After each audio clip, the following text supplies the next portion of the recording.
Illegal drugs are the second biggest business on planet Earth. The biggest business is the arms trade. To make money from the arms trade, you need conflict and war, and you need people to hate each other. No one will buy your guns and bombs if peace and understanding reign across the world. No one will spend billions on planes, rockets, and missiles unless they wish others to die or fear death themselves. Whoa. Hi, can I interest you in an air force to bomb your neighbor with?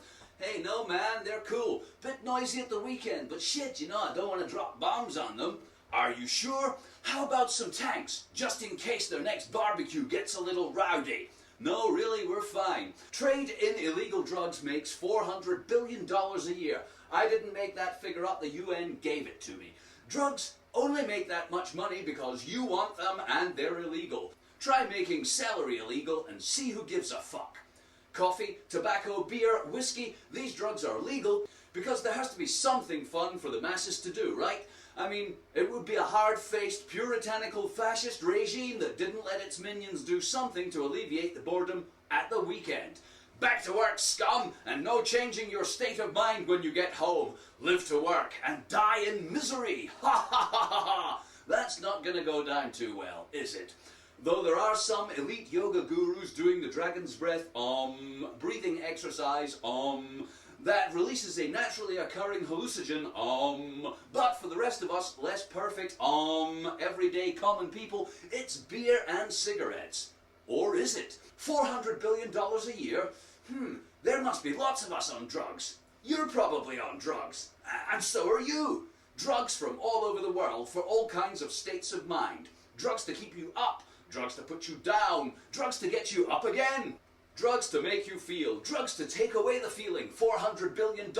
There's got to be a whole lot of smoking, snorting, shooting and popping going on. Unless there's 400 people each paying $1 billion a year for their habit.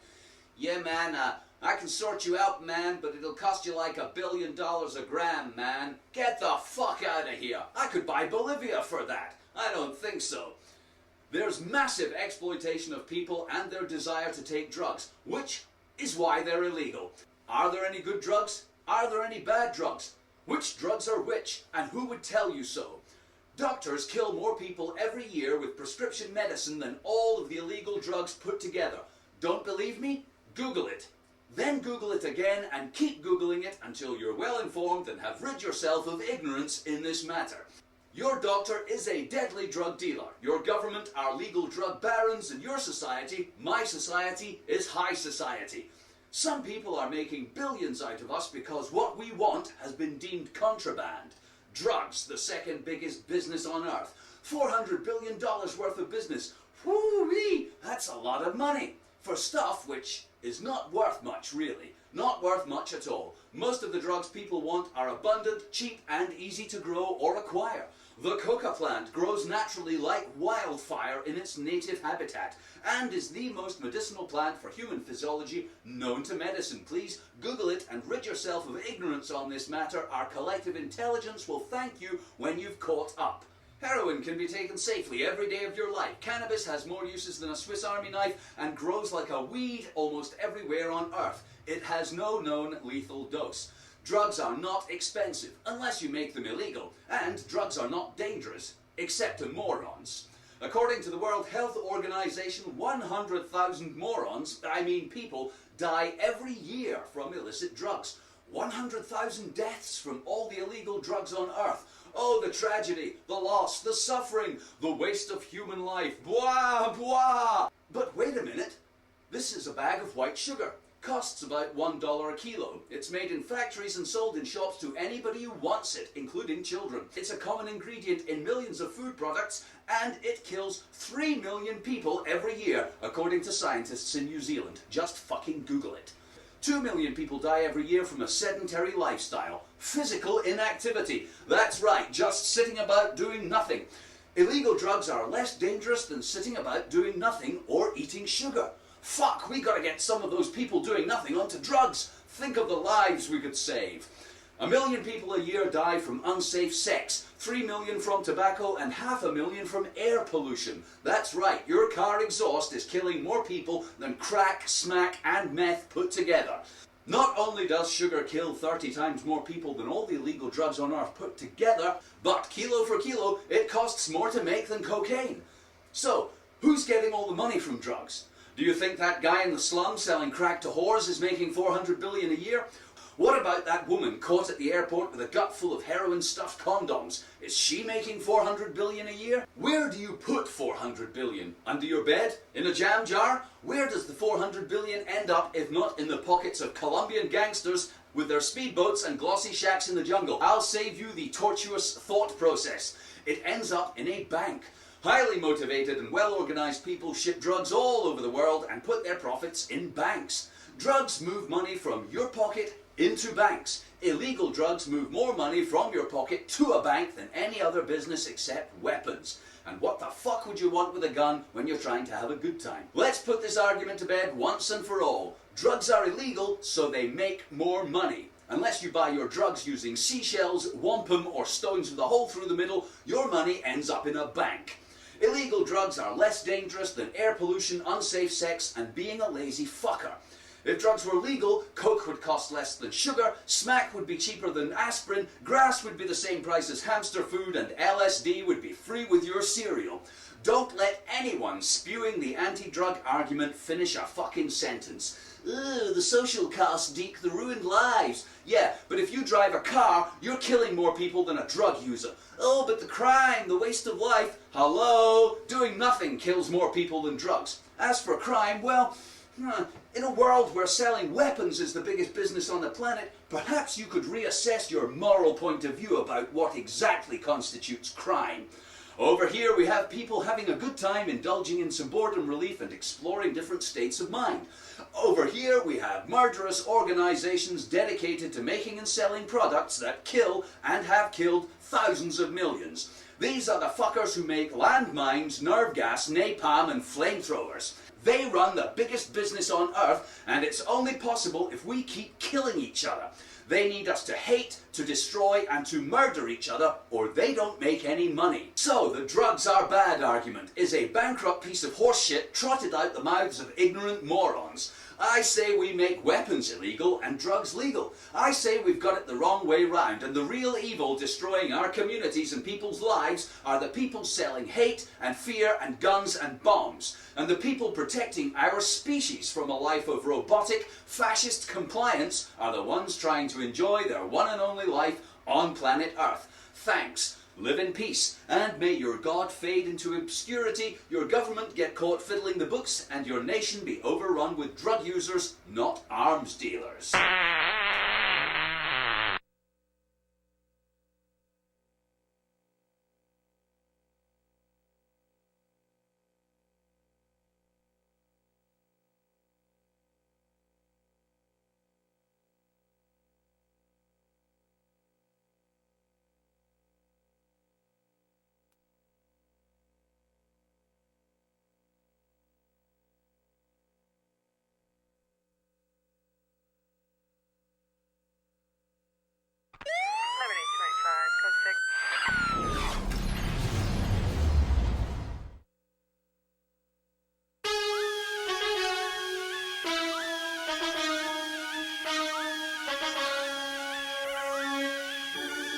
I move like the city, with them skyscrapers stand. I move like the city, with the money rubber band. I move like the city, where everything's fast. I move like the city, with car lights fly. I move like the city, with them skyscrapers stand. I move like the city, with the money rubber band. I move like the city, where everything's fast. I move like the city, with car lights fly. Hey yo, my neighborhood is like a video set. Cameras move slow when the street get wet. Shake 'em up, roll money down, it's a bet. G's on the set, throw it up right to left. I move like the city, so the streets come with me. Back pocket whiskey, keep me all pissy. Street thoughts got a feeling like a seesaw. Up, down, back up, I need to see more. The lean so mean, the gear all clean. Left arm up, steering the machine. Eyes in the rear view, gotta keep a clear view. When that money talk, the block gon' hear you. Ride with a rider, it'll be yada. Every ass a movie, the script got drama. It's so bricks, your boy.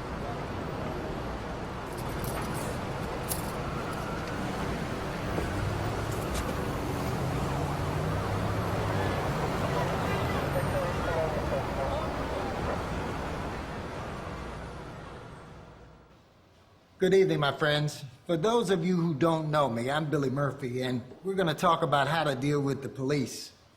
I've been a judge, but I'm best known as a criminal defense lawyer. I know how the law works, and I know that for many people, the law sometimes doesn't work. But I'm going to show you how to make the law work for you. I see how the choices my clients make have a massive impact on the outcomes of their police encounters. Even if, and especially if, you've done nothing wrong. There are lots of good police out there doing what needs to be done. And I don't need to tell you that there are also few too many cops who don't respect the basic rights of innocent people. But you don't get to choose who you're dealing with. And even the nicest cop will use your mistakes against you. That's precisely why every citizen, every one of you, must possess the tools to confidently assert your rights if you have to. By the show of hands, who's here because either you, a friend, or a family member has been on the business end of a bad police encounter? Then you're in the right place. Who's got a story they want to share with the class? What's your story? I got hassled by Highway Patrol the other day. Tell us about that. When that money talk, the block won't hear you. Ride with a rider, it'll be thy. I was ready to explode. This was like the 4th time this year I've been pulled over for nothing.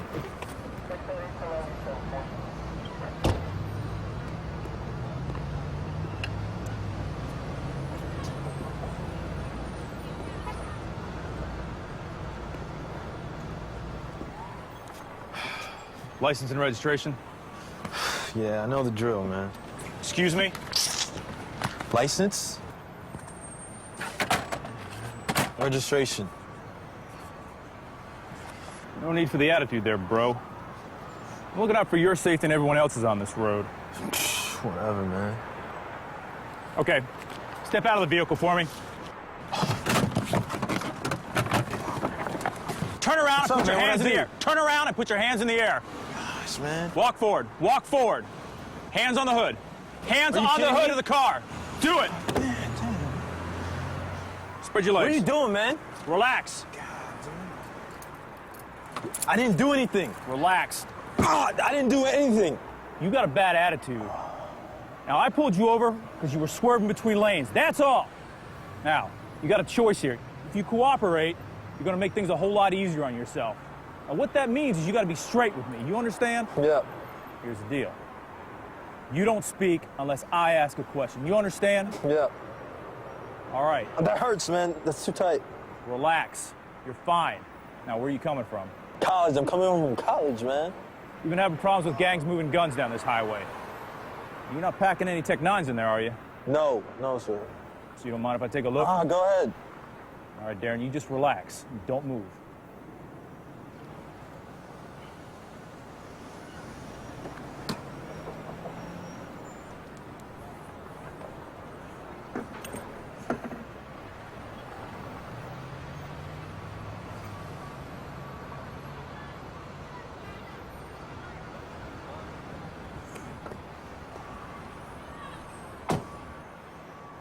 All right, stand up. Stand up. Walk back with me. Keep walking. Keep walking. All right, have a seat. Have a seat, Darren. Now cross your legs. Cross your legs!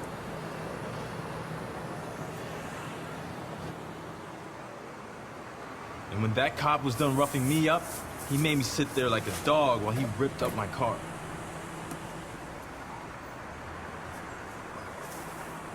I've got nothing to hide, but that's disrespectful. All right, you sit tight.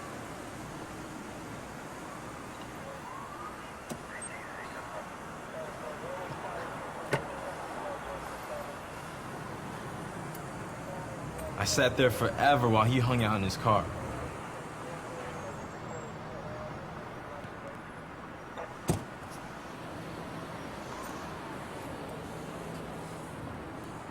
All right, Darren, stand up. Stand up. Turn around.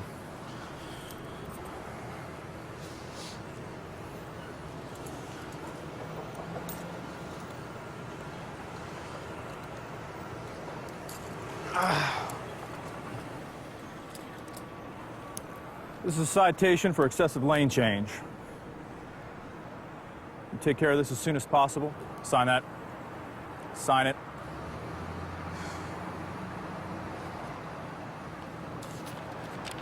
Here's your copy. Get your off my road.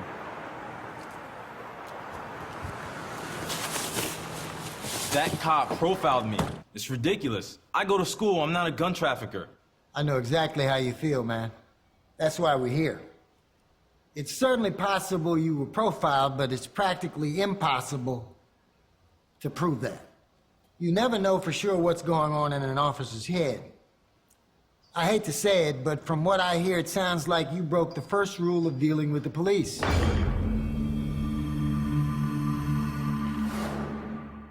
Always be calm and cool. Hold up, are you saying that he deserved to get treated like that? No, what I'm saying is a police encounter is absolutely the worst time and place to vent your frustrations about police. Getting stopped by police is always frustrating and scary, but you could have played it much smarter by being calm and cool. As soon as you opened your mouth, you failed the attitude test. License and registration? Yeah, I know the drill, man. Your attitude only got worse.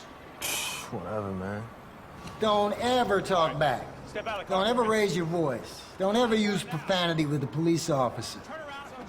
Being hostile with police is stupid and dangerous. You can't win that game on the street where they're the king. Police have a dangerous job. Even the most professional officers might become aggressive if they feel threatened or if their authority is challenged. Always control your words, the tone of your voice, and your body language. If you're visibly scared and angry, it's easy for an officer to get scared and angry too. Things could have turned out way worse than they did. Now! On your stomach! On your stomach! Can you think of a better way you could have greeted that officer? Good evening, officer. How's it going? That's better. Calm and cool. Hold on. What's all this polite talk? They don't respect us, so why should we respect them? For real. This isn't just about respect, it's about common sense. If you don't check your ego at the door, and you let it take control of you during a police encounter, you'll regret it every time. Following the rules doesn't guarantee that the police will respect your rights, but they can keep you from digging yourself into a deeper hole. Let's talk about what your rights are in the first place. This is the Bill of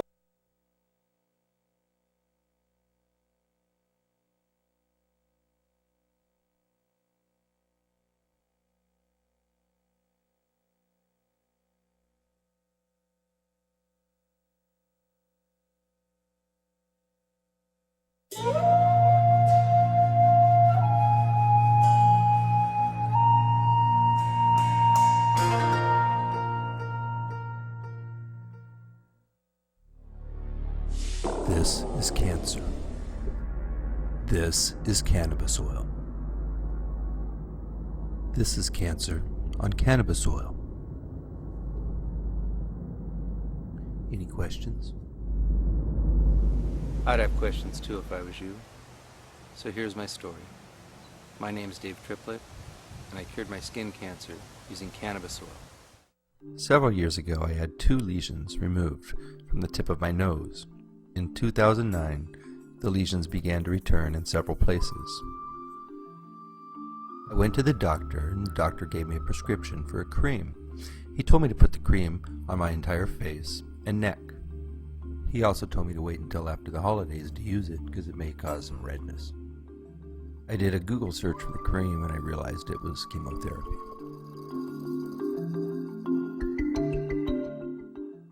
Next, I found some photojournals of people who have used the cream.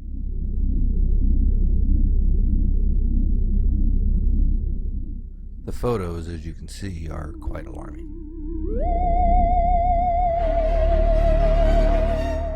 After seeing the results of what the chemotherapy cream can do, I decided to look into alternatives. Recently, my friend Jennifer had sent me a video about Rick Simpson curing cancer with hemp oil. It was called Run from the Cure, so I decided to start there. After I watched Run from the Cure, I began to do some searches. I was really surprised at how much information was available. These are a few of the videos I found. Breast cancer kills more than 41,000 American women every year. Researchers in the San Francisco lab are working to shrink that number, and they're doing it with an unusual weapon, marijuana. It's not just THC. These trichomes contain CBD, another valuable chemical. We're fascinated by this stuff.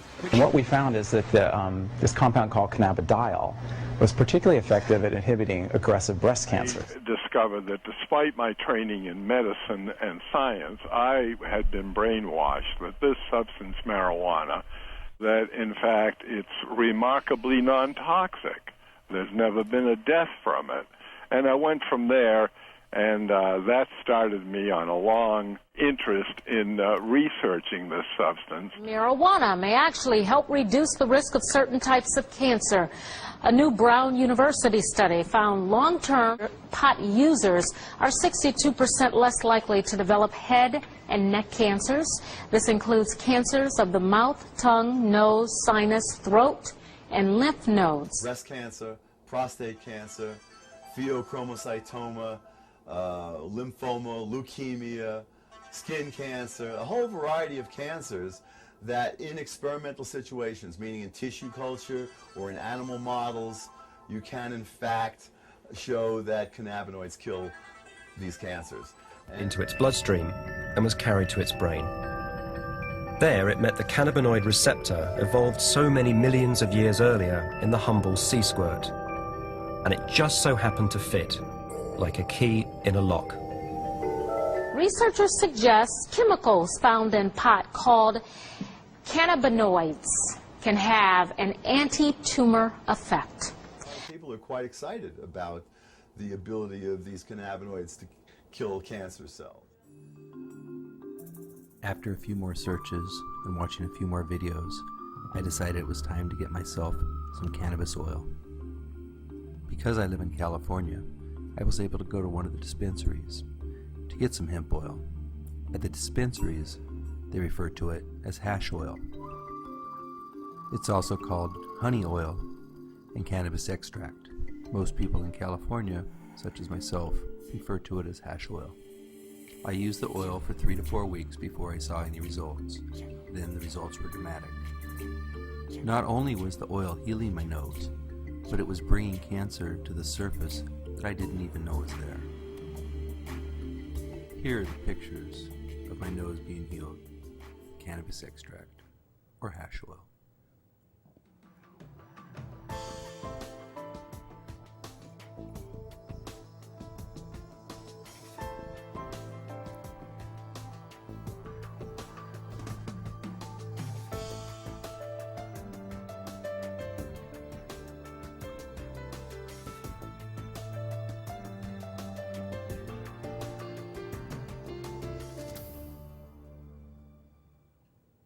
As you saw, the cancer was pulled to the surface and healed.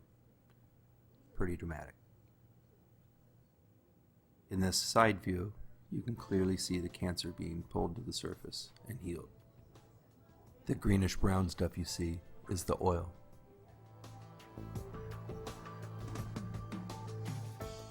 Once I realized that the hash oil had cured my cancer, I began to ask myself questions.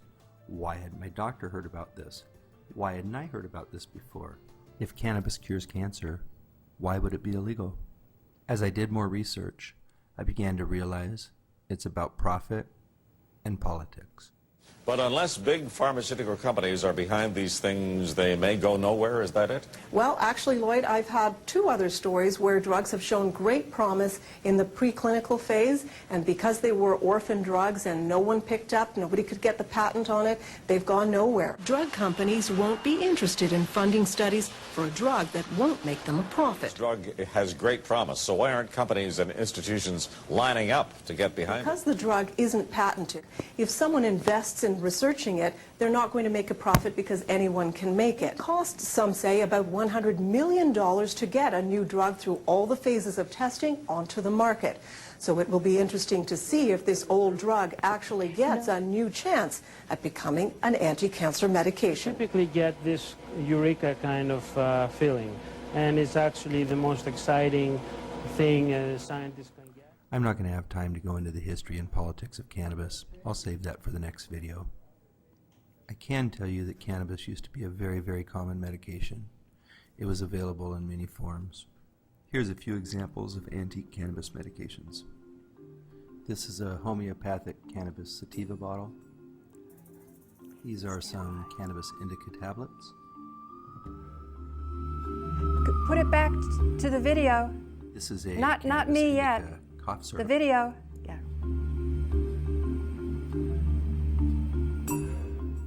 This is a bottle of cannabis pills. This is a bottle of cannabis extract. This is another bottle of cannabis extract. This is Dr. James cannabis indica extract. This is a corn cure. Its main ingredients were cannabis indica.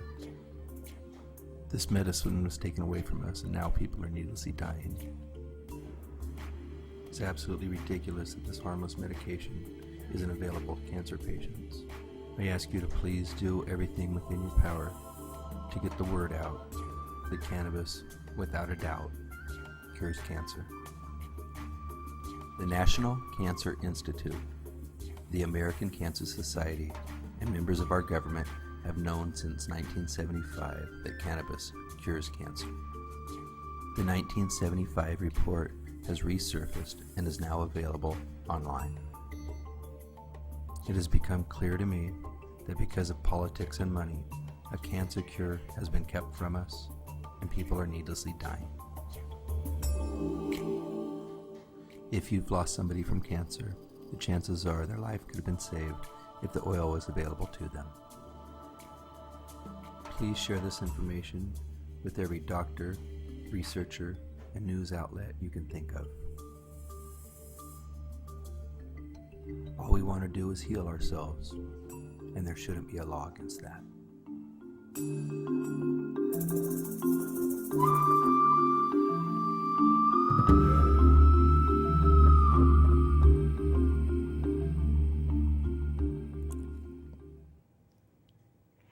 Okay, this is Paula Gloria speaking to you from the Manhattan Neighborhood Network studios, and that is 537 West 59th.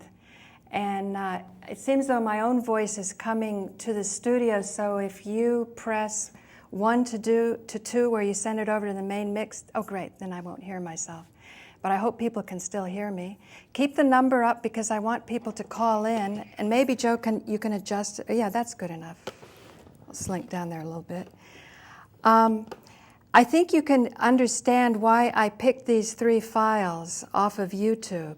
The first one was a guy that was a comedian, and the comedian was making the jokes about what the nature is of our economy. He's a really hip with it guy. He understands things that we would like to apprise maybe Norman Kurland or Robert Ashford, who are the binary economists, because they've always been frustrated. How come if most wealth comes from capital that we cannot get any kind of capital ownership and we're valued only for our labor? And when jobs become so scarce, surviving becomes so very difficult. So that was the first one, the person joking about it. The second one was from the American Civil Liberties, and that was a follow-up to a 45-minute posting that they have about our rights. And that posting has maybe 10 million hits on it. It's been up for several years. But in the blog that goes below it, there were comments, well, what about black people? Does this work for black people too? So they came out with that 10-minute version, and that's the version that I showed you. But I will be in the future playing the American Civil Liberties entire 45-minute one, because it's very important to understand how we can heal ourselves. Part of healing ourselves right now is operating in a society that is not recognizing. Our judicial system is informed by peer-reviewed journals that keep out these studies. And because the peer-reviewed, maybe don't move me over to the robo, and yeah, great, until you got it. The peer-reviewed journals inform the courts. So the courts will only take their data from the journals. So if the journals are blocking out the studies, or if the studies aren't happening in the first place, and to show you how bad this is, the 1974 study done at the University of Virginia on cancer was trying to show that cannabis was carcinogenic, because the idea is if you give a large enough quantity of something, of anything, you can, practically anything can be made carcinogenic, except in the case of cannabis. In high concentrations, it's anti-tumoral. So instead of, the Department of the Drug Enforcement Agency and the American Cancer Society funded this study, it wasn't that big a study, because I'm sure they fund lots of studies to find lots of things that are carcinogenic to keep this pain going. Now, somebody said when I was on Harold Channer's show that what they were left with is that I was saying everybody's evil in the medical community. I'm not saying that, but I am saying we need more courageous people, not just from the medical community, but certainly from the medical community too. In other words, when I was at Joe Barton, Jay Deberman's trial last Friday up in Kingston, the judge was engaging Joe. He was allowing Joe to have oral argument, and anybody who's taken things as far, going through the court system, which the American Civil Liberties video is trying to prevent you from. It's trying to prevent you from even getting enmeshed in that machinery that dead ends into prison. But the judge made it clear that he'd read all of Joe's paperwork, and maybe even more than once. So he would have had to have seen the 1974 study. But I think the idea is the judge is feeling, why should I stick my neck out if people in the medical community aren't, or the people in the peer-reviewed journals aren't, or the people in the American Cancer Society aren't, or the media isn't. So people in the medical community will say, well, why should I stick my neck out if people in the media aren't? And the people in the media go, well, why should we do it if the ratings are like this or that? When I was trying to get expert witnesses for Joe's trial, Joe and Jay's trial, I couldn't, nobody wanted to do it. They were very interested, so I sort of ranted back to them. I said, what do you expect me to do? I'm a public access producer. I've been following the research. The research becomes more compelling, and I don't want to just stop it. And aren't you guys complaining that the media is not supporting you? So this is something where we need to be the media that we want to see, which gets me into the next area. This is why I have an empty seat. It's for Joe friendly, but we don't have enough people in the control room. So he can't join me on set until another person comes and helps me in the control room. But Joe can talk to me from the control room. And any one of you out there can come down to 537 West 59th. Here we have a wonderful chair, wonderful mic all set up. We'll get the camera to give you a nice flattering shot. And you can be seen. And it's important to be seen because we have to create the media. It's going to be a many-pronged approach. You need to make more people in the medical community be courageous.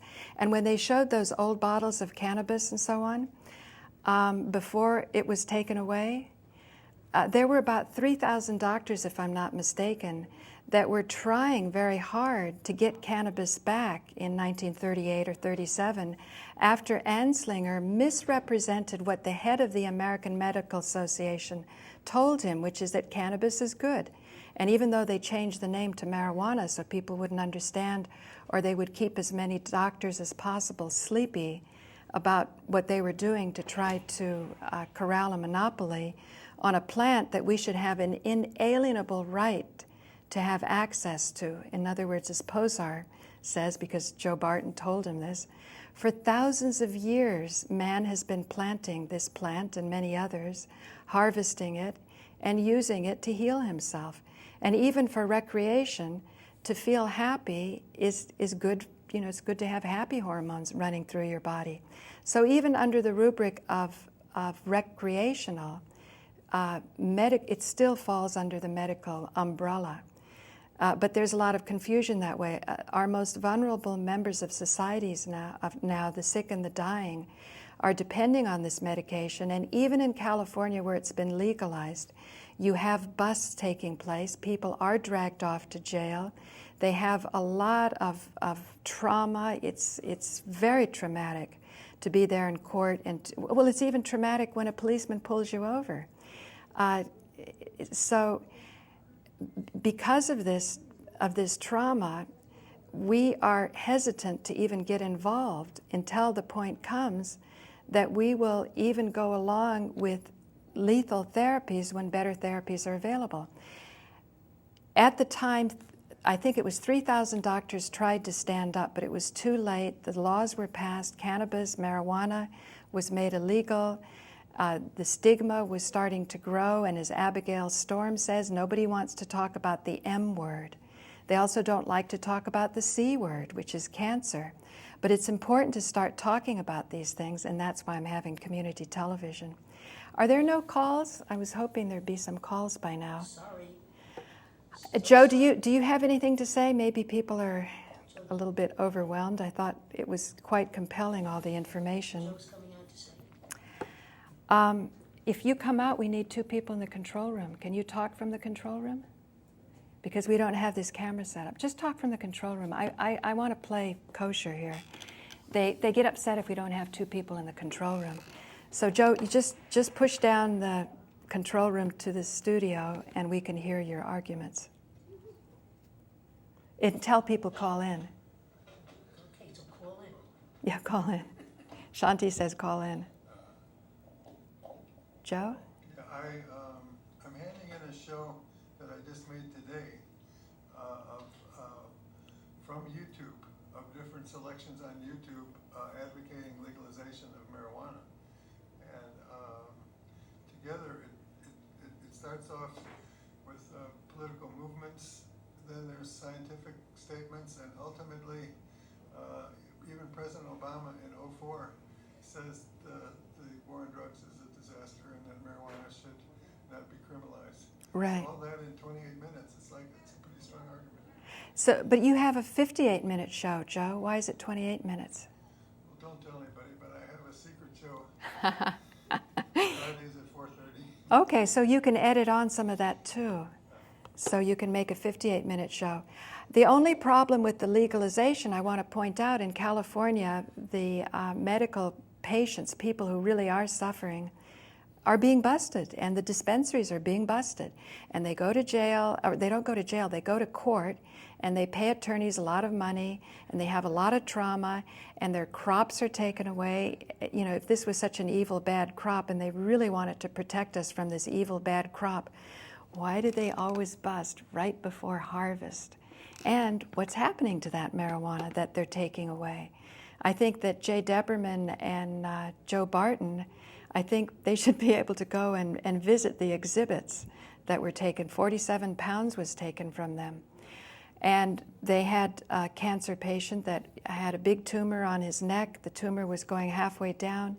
He was a Vietnam vet. He wasn't able to speak because the tumor was so large. It was about half the size. He was getting his speech back, but after the bust, he couldn't get a hold of the oil. In California, okay, just before you say come on, caller, I just want to say, they prevail in court. After they get their marijuana taken away, okay, after the marijuana is taken away, after the court case, and they say, gee, I'm sorry, you're right, it is legal. They're out all the money to the lawyers, they're out their marijuana, and they went through a whole lot of stress just to be told, gee, I'm sorry, we must have made a mistake. So caller, I'm very eager to hear what you have to say. Caller? Can you hear me? You have to put the caller slider up, and then you have to push down 1 to 2 to go, so it goes over to the main mix, so I can hear the caller to the studio. But you get that point that even in California, where it's legal, people would rather not have this medical license. They'd rather just have everybody have 2 ounces and not be licensed, not be on any database. And so that's why the recreational movement is gaining momentum. If it was all under medical, and if people really stood up, if these, say in Canada, 5,600 patients really stood up, we could end the war on drugs. But so long as they give marijuana in small, tiny amounts where you can just smoke it a little bit to get some relief, you're never going to understand the real power or what's really going on. And I felt that that comedian really expressed it well. He talked about huge amounts of money. Okay, caller? I'm all ready for the caller. I just can't hear the caller. So you've got to... Great. Caller? You're making me go up, but not the caller. So you push down 1 to 2 on the slider. Good afternoon. Yes. Richard, I recognize your voice. Well, I'm glad you did. I just wanted to say that your programming is really, it's both compelling and probably life-changing for many of your fellow New Yorkers. Your programming is just head and shoulders above most of the fare we see on public access. And at the risk of sounding, well, I just want to say that as a taxpayer and longtime resident of this city, I'm glad to see that my tax dollars are being... Are being what? He got cut off. Richard, you got cut off, but maybe they were picking up some mental energy of mine and thoughts, and that was that you've called in so much and you've made such great comments, and they've been controversial, and some of my guests have taken exception to you. Ralph Pointer, when we went off air, had made the comment that perhaps his energy was angrier than Lynn Stewart's would have been, so he sort of apologized for that anger and wanted to engage you more. And Viney Burroughs wanted to hear more because you were talking about being descended from people who fought in the Grand Union Army to free slavery. I really wish, Richard, that you would come down and join me, that you could be a pioneer, you could lead the way, so that viewers come from behind the sets just watching to creating the media. You can't believe how passionate I am about this. I have had people on YouTube say, what the heck, Paula, why are you hanging around New York where your co-op board is giving you such a bad time, where you're paying such huge amounts of money, you're getting all these hits on YouTube? And I'm saying, I really love this place, and if I leave New York, if I leave MNN, I'll never have a chance to do this experiment. So caller, are you there? Hello? Hello. Hello. Yes, hi, Gloria. Hi. I am glad. Yes, I'm glad to talk to you. The program has been very good. I have a suggestion. Our government does not represent the people in this country. It represents the private interests and others, but certainly not us. But there is governments in Europe, have particularly in mind Germany. For instance, in Germany, on the corporate boards, they have at least 2 union members on every corporate board, and they have universal health care and a whole lot of things. I'm wondering what Germany has been doing with this cannabis problem, this cannabis cancer cure. I'm sure that they have, by looking at what they're doing, it would help us to know what we should be doing, because there may be ways, things we can learn from the Germans that would shame our government into possibly taking an interest in helping the people, which they have no intention at all of doing now, as far as I can tell, anyway. I'm going to now be as controversial as Richard has been, and maybe even more. Ernst Zundel, in a court in Canada established that there was no physical evidence for gas chambers in Auschwitz. Now, the country of Germany, it totally quakes under this, so I wouldn't expect too much from Germany. I know you're enthusiastic about this, but let's go back to America, and let's go back to our great Constitution and our founding fathers. There seems to be some movement going on, I've gotten wind of it on the internet, that we are not we the people, that we the people are some select group of slave owners, and maybe they're now about 1 million, and these are the people that are at the head of the corporations and so on. That just is not true. The founding fathers, if you look at them, even one of the greatest, John Rutledge, who exerted himself terribly for, raising money. Oh, can you turn down your set or hang up? Because we're getting feedback. I want people, when they call in, to mute your set and only talk to me through the telephone. I'm on a spiel here. John Rutledge himself, who raised money to fight the British, his own money, he went into debt, really. I know I have another caller, but I got to finish this point. We are we the people. John Rutledge himself was suicidal after the Revolutionary War. The founding fathers themselves went into huge hardship even after the war. Now, I've been told by those far more savvy than I that George Washington was the president of the 8th corporation. So they were constantly setting up corporations and bankrupting them and so on. But we want to go back to feeling that we are we the people. Let's go with the rhetoric in the Constitution. Let's believe in it and let's make it happen. The American civil liberties, and I'm going to be showing you more about that, how to protect your rights. It's so important that you're informed as viewers, that you exert yourself, that you're as enthusiastic about watching this show as you were at the highest points of your educational career when you were young and you were going to school and you were really happy because you were going to learn something. You need to understand what your rights are. You need to understand that even having civil rights means that those rights were given to you by a government, and if they give them to you, they can take them away. So let's go back to inalienable rights.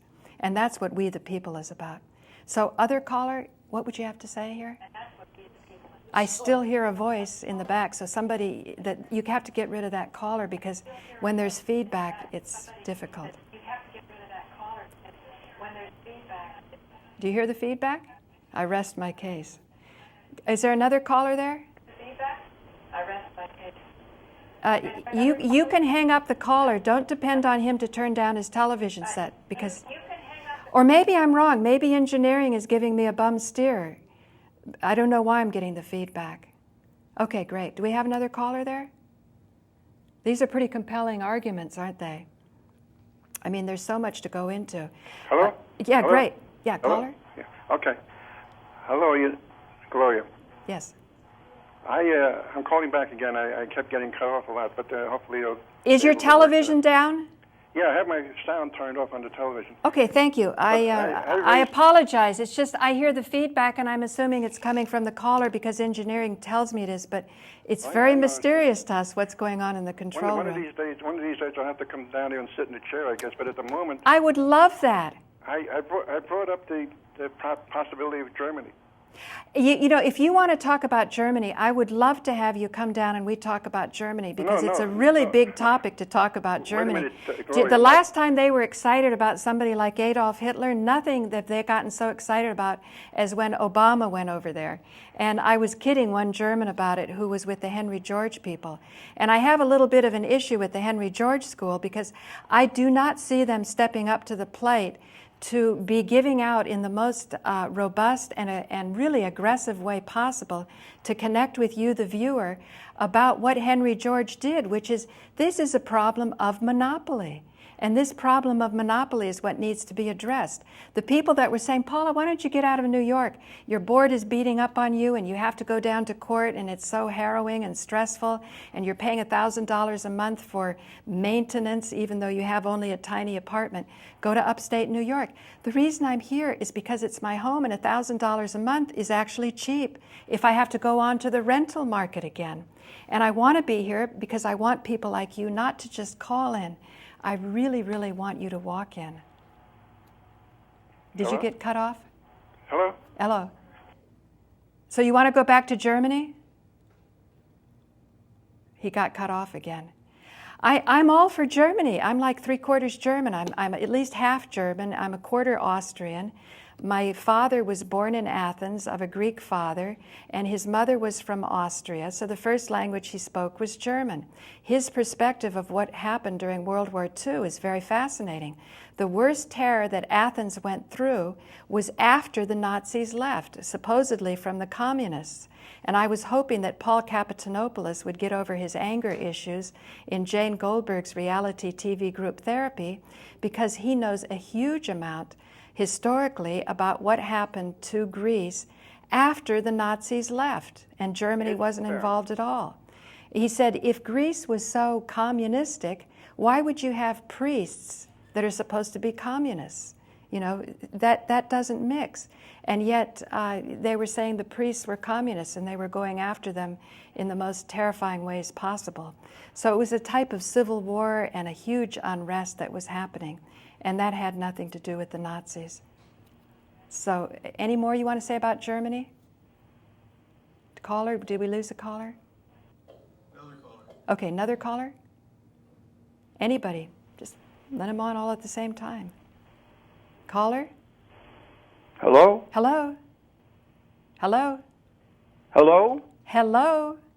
Can you hear me? This is just Harold calling. Harold, I recognize your voice. Thanks. Okay, very good. It was really interesting you started the show talking about Ashford and that, and I've been watching diligently these last few days. Our Carolyn Maloney is the chairman of the committee that reports from the Bureau of Labor Statistics. And Carolyn Maloney was there in 1983 on the city council when Louis Kelso made a presentation. Is that right? Yeah. Yeah, Right. she had been aware of that and everything. But anyway, the point I wanted to make, but I was also watching, because they're reporting 9.5 and very dismal things in terms of jobs. So the labor theory of value, which informs a great deal of the progressive community, it seems to me ought to be considered again by them. But the most interesting thing, I watched Colbert. Stephen Colbert, a real smart aleck. Harold, you should be coming down and sitting in the seat, Harold. Yeah.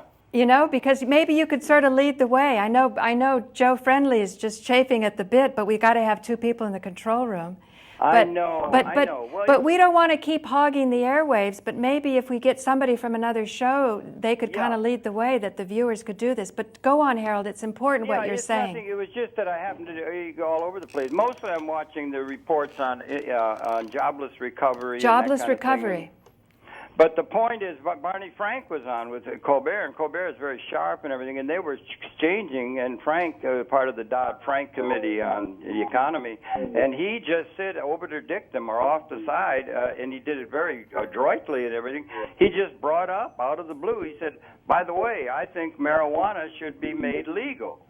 Right. And I was sort of surprised, and he put it over very adroitly. And so you're talking about this issue of marijuana. It does relate over to larger issues as well. That's all. No, thank you, Harold. It's true, marijuana should be made legal, but I don't think it should be regulated, because when you regulate and tax it, you've got problems. And that's why I'm so inviting the Henry George School, the Robert Schachenbach Foundation, to put forth the compelling arguments about taxes. Now, I know they talked about one tax, but I would love to get a dialogue going with the Henry George people and the Louis Kelso people, the binary economists, because someone like, I think Norman Kurland would be the best on this, because Norman Kurland really sort of comes from that right side where they don't like taxes. There's a really big limitation on taxes. You know, you had Julia Butterfly, who lived in a tree trying to stop the clear cutting of the virgin forests. That's right. And you know, she sort of represents a movement that won't pay their taxes. So the good-hearted thing is not necessarily the Henry George one tax. We should really, really go very deeply into these things. And I know that J.M. Sovereign Godsend, he's kind of a freaky-looking guy, but when he talks about sovereignty, it's a very, very important point about the taxes, because we have to go back to the basics, which is we the people and our inalienable rights. And I think Henry George is closest to it, to say that we need direct access to the resources. Access to a plant, we don't want it regulated. It's regulated in Canada. Christian Lorette, the producer of Run from the Cure, said that if he got on the street, what he saw is given to medical patients in Canada, it's shake and leaves, he would have been ripped off. So if the government under regulation is handing off a bad product, what they're saying is once they get their hands on the good product, the monopolists or whoever's sitting at the top of the heap, they go, wow, we know the cure for cancer. It's the finest part of the plant, it's the buds, and we're going to take that and make it into the oil. So I'm not big on regulation. What's that? Big changes are in the air in a very interrelated way. And you're doing a great job. The best to Joe Barton and Joe Friendly and Shanti, and keep up the good work. I just wanted to say hi, and you're looking great. The program and the clips you ran were really controversial and really good. So that's Thanks, all. Harold. I just wanted to say hi. We'll see you later. Oh, Harold, before you go. Yeah. Don't you think that first one was really good? Can we come? It was. Can you come wide on the robos so people see the chair that I'm wanting people to sit in, to come down while I engage Harold here? Harold, the reason I want to ask you about the first one with the comedian is don't you think he would kind of loosen up Robert Ashford and Norman Kurland, because these guys are older now, and even that second one with the American Civil Liberties of the black cool guys, I think that if we heard more from Harlem, you want me to look there? If we heard more from Harlem, we would get some soul into this. Well, yeah, it's all interconnected. It's a little hard to talk to you because it's different on the television, but it's all interconnected, and we're in for a big quantum change that the whole planet's going through. I think economics is at the core of everything, but that's another take on it. But keep up the good work, and there's big change in the air. Positive. Harold, before you go, do you think we could get some kind of panel discussion with Robert Ashford and Norman Kurland and people from Robert Schachenbach and the Henry George School and maybe Carolyn Maloney? Do you think we could do that? Well, I don't know, maybe. It's just that their people are specialized, and these things all interrelate. So you want some comprehensive overview about the evolution of consciousness and material evolution. No, I I kind of want some action. The reason I like that American Civil Liberties one is that was made because people said, well, does this work for black people too? So they went out of their way to make it known that it works for black people. And now you've got more informed people up in Harlem, and now up in Ulster County, where they came in and they took the 47 pounds from Joe Barton and Jay Deberman with a flawed warrant, so the case really is the fruit of a poison tree. They're now, the SWAT team is now knocking on the door and making courtesy calls. They say, we don't have a warrant. This is a courtesy call. Paula, I'm looking at the clock. You're coming to the end of the hour, and I want you to keep track so that you go off out in a bang and everything is great. Racial profiling is a huge issue on the planet. Keep up the good work. I want to hang up so you can end the show in a nice way. It's been great and everything like that. And my best to everybody at MNN. It's a great institution. But thanks, Harold. You've only got a minute to go. Thank you. So with my last minute, I want to say stay tuned tomorrow. I'm going to be joined on camera with Coley Clark. And Coley Clark is going to be bringing in some brave people who were, I guess, racially profiled. But, I mean, this is happening to white people, too, up in Ulster County. But the whiteys seem to be more wimps, because what they're doing is they're not saying, I do not consent to a search. Under color of law, they are influenced by the policemen with scary guns and uniforms, and they say, if I don't let these policemen in, it means I have something to hide. Well, let me tell you, ladies and gentlemen, the only thing you have to hide is the cancer cure, and the cancer cure should not be hidden. So I think that's going out with a bang. I can't think of a better way to do it. Am I out? Or do we still have a little bit more time left? 30 seconds. We have 30 seconds. So do stay tuned tomorrow, because Coley Clark was in upstate New York. She's running for senator on the Green Party ticket, and she's a lady that I really, really feel is a sister. 10, 9, 8, 7. Tune in tomorrow, and better yet, come down to 537 West 59th, and let's really do community TV. Make it happen. We're out? Am I out? Out. Out. Yay. Thank you, everybody. That was heroic. Okay.